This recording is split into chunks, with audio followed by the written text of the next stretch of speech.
आज हम लोग बिजनेस स्टडी के मल्टीपल चॉइस क्वेश्चन डिस्कस करेंगे जो वेस्ट बंगाल बोर्ड के एचएस में आए हुए थे 2022 में। तो चलिए शुरू करते हैं। पहला क्वेश्चन है, without human factor all factors of production are useless. बिना ह्यूमन के सारे जो बाकी के फैक्टर्स ऑफ प्रोडक्शन है वो यूजलेस है। ये कथन किसका था? Whose statement is this? Options हैं ड्रकर, कुंज, ओडोनेल या फिलिपो। आंसर होगा पीएफ ड्रकर। ड्रकर का ही यह स्टेटमेंट था कि ह्यूमन के बिना बाकी सब फैक्टर्स ऑफ प्रोडक्शन जो है वो यूजलेस है, बेकार है। क्वेश्चन नंबर 2 में आते हैं। क्वेश्चन नंबर 2 है, controlling function is. Controlling function कैसा है? फॉरवर्ड लुकिंग, बैकवर्ड लुकिंग या both? Forward looking and backward looking या इनमें से कोई नहीं, नन ऑफ दिस। इसका आंसर होगा forward looking and backward looking both. Option number C correct option है, क्योंकि कंट्रोलिंग जो होता है वो एक forward looking as well as backward looking होता है। नेक्स्ट क्वेश्चन है question number 3, controlling is. Controlling क्या है? Principle of management, first function of management, last function of management या नन ऑफ दिस, इनमें से कोई नहीं। इसका आंसर होगा last function of management.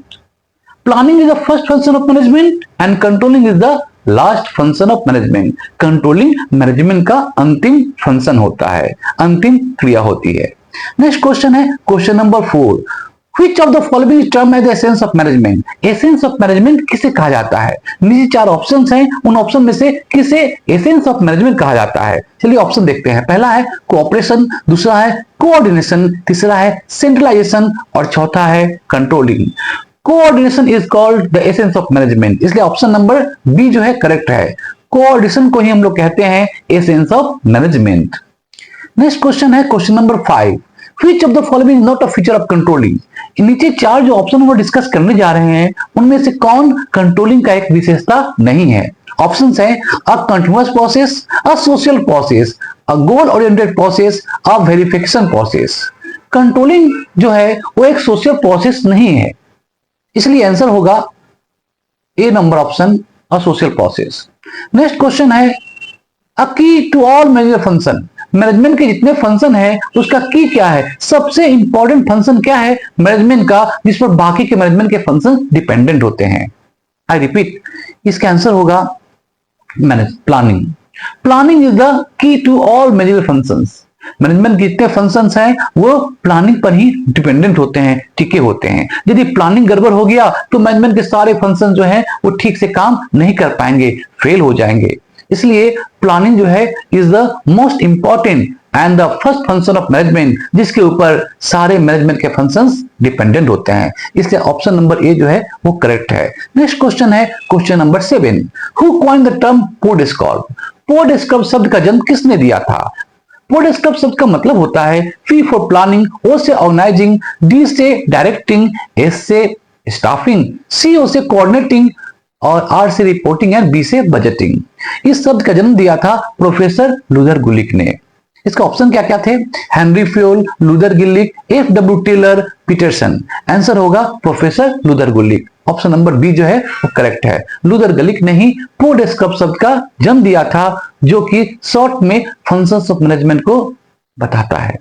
Next question है मैनेजमेंट क्या है? ऑप्शंस हैं pure science, medical science, environmental science या social science. Management is a social science. Management एक सोशल साइंस का एग्जांपल है, इसलिए आंसर होगा option number A, sorry option number D, management is a social science. Next question है question number 9, chief accountant officer comprise of the level of. Chief accounting officer जो होता है management के कौन सा लेवल का हिस्सा होता है? आई रिपीट, मैंने बताया था पिछले क्वेश्चन में कि मैनेजमेंट के 3 लेवल्स होते हैं, टॉप लेवल, मिडिल लेवल और लोअर लेवल। जो चीफ अकाउंटेंट ऑफिसर होता है वो मैनेजमेंट के टॉप लेवल में बिलोंग करता है। टॉप लेवल जो मैनेजमेंट का है उसमें शामिल होता है, इसलिए आंसर होगा ऑप्शन नंबर ए। ऑप्शन क्या क्या थे? A number top level, B number middle level, C lower level या D all of them. Answer होगा A number top level. Chief accountant officer top level management से बिलोंग करता है। Next question है question number 10, principle of management are how many कितने हैं principal of modern management? हम लोग जानते हैं कि हेनरी फ्योल ने 14 प्रिंसिपल रिकमेंडेड किया था, जो कि प्रिंसिपल ऑफ मैनेजमेंट के रूप में जाना जाते हैं। इसलिए इसका ऑप्शंस हैं 10, 11, 13, 14। आंसर होगा 14। ऑप्शन नंबर डी जो है करेक्ट है। 14 प्रिंसिपल ऑफ मैनेजमेंट है। There are 14 principle of modern management. Henry Fayol, जिसे फादर ऑफ मॉडर्न मैनेजमेंट कहता है, उन्होंने ही रिकमेंड किया था 14 principle of management. Next question है, planning is concern with deciding the course of action of the. Planning जो है किसका कोर्स ऑफ एक्शन को डिटरमाइन करता है, डिसाइड करता है, किससे संबंधित है? पास्ट से, प्रेजेंट से, फ्यूचर से, या इनमें से कोई नहीं, नन ऑफ देम। आंसर होगा सी नंबर, फ्यूचर।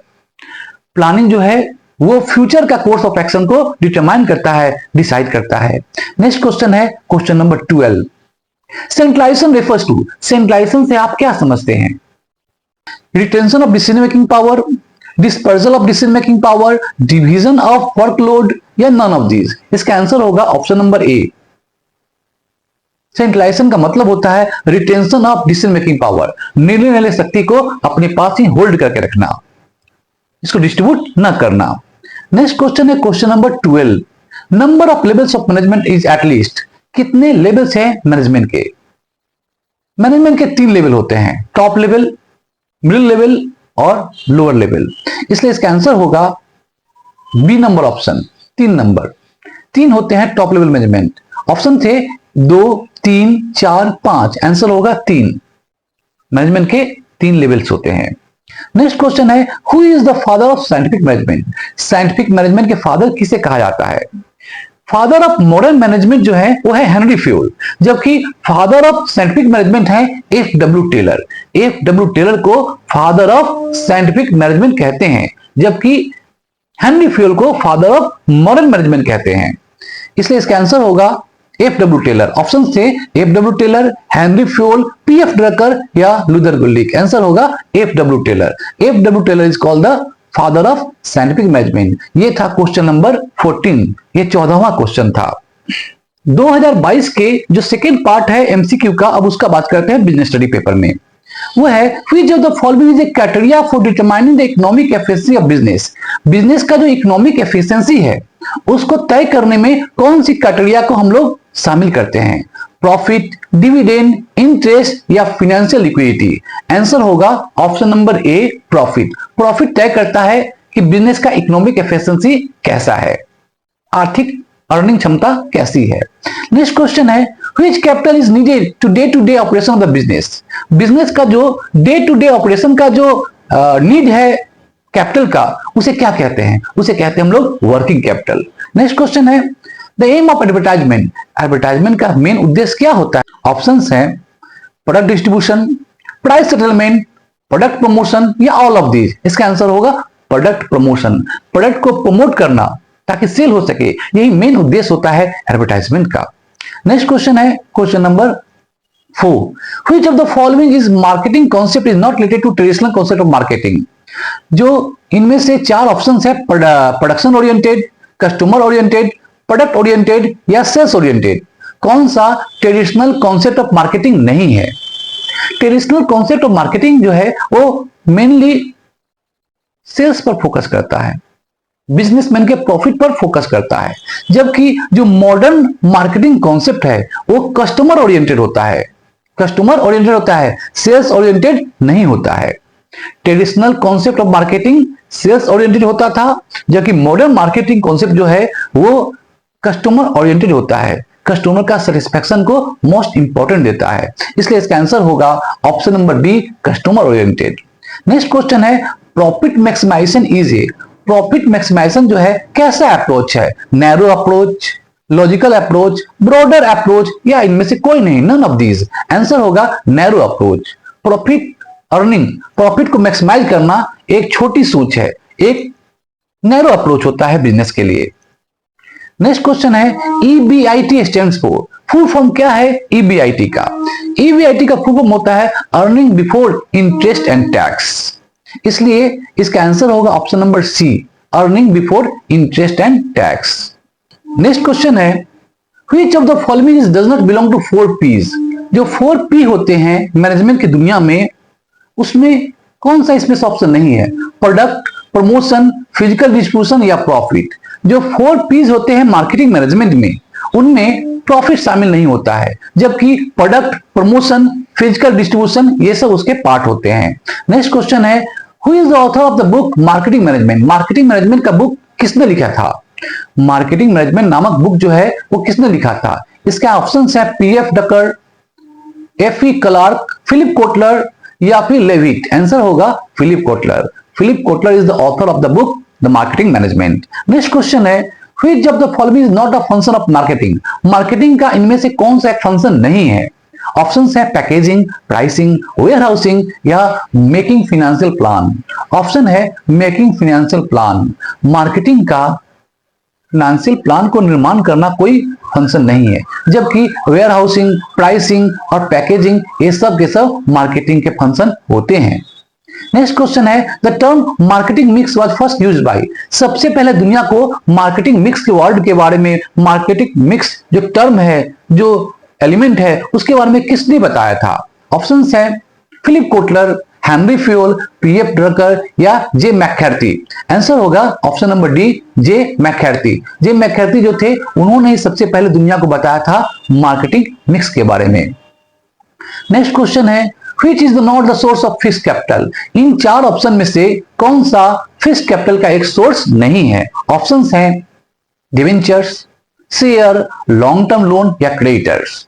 क्रेडिटर्स जो है वो आंसर होगा, इसमें से आंसर होगा option number D, creditor. Creditor is not the source of fixed capital, जबकि डिवेंचर, शेयर और लॉन्ग टर्म लोन ये तीनों के तीनों लॉन्ग सोर्स है फिक्स्ड कैपिटल के।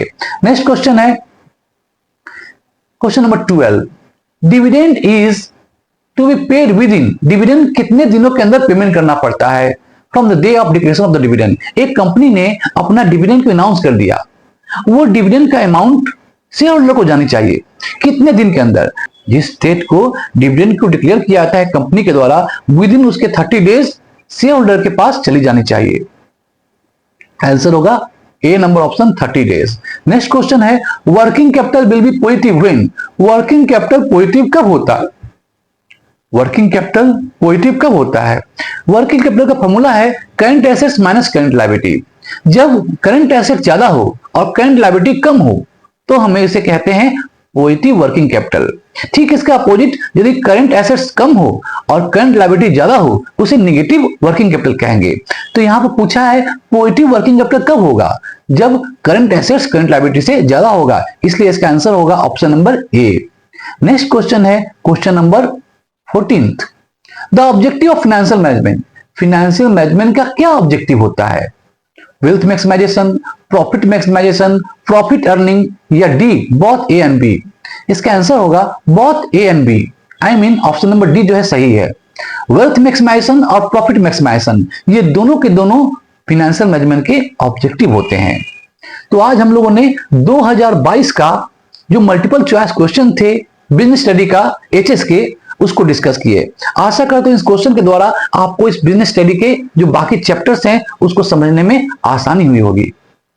हमारे चैनल को सब्सक्राइब कीजिए और इस वीडियो को लाइक भी कीजिए। Thank you. जय हिंद।